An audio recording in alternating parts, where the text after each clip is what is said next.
Hello, let's explore the idea of AR agents. Now, what makes AI agentic is the access it has to tools. All right. So, an AI basically, when we say AI, it is actually just that LLM, right? So, the large language model. And when it comes to a large language model, it can just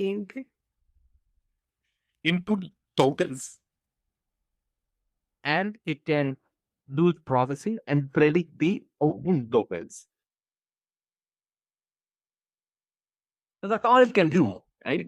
Now, what makes the LLM agentic is its access to tools, right? Its access to tools.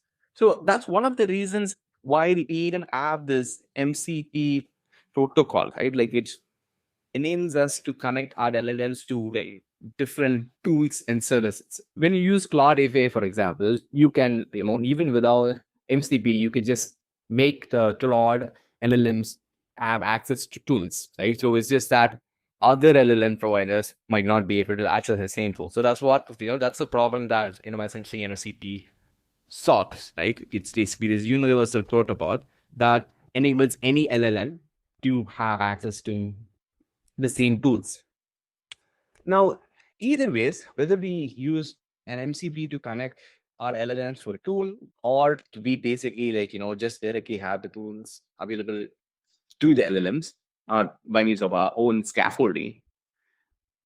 The tool access is what makes the agentic workflow possible. So that brings us to the idea of the work that we need to do, right? Which is tools. And what is this tools? A tool is just a piece of software, right? It's basically a script.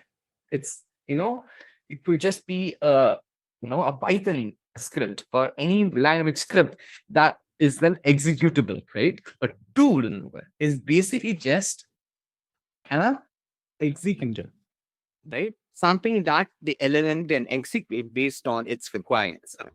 Now, if that is the case, and these, scripts, like for example, an LLM doesn't know the current stock market rates, right? So, in order to fetch it, we can create a simple Python script, right?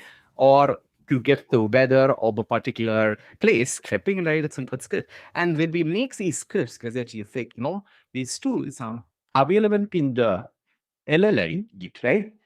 It uses the tools to give us better outcomes, right? So that's basically the idea. So that is the scripts and tools that we previously used to write with it for humans, right? Now we need to write them for the LLMs. Okay, so that's the shift in software engineering. We no longer write things for the humans, rather, we write tools for the LLMs, the large language models.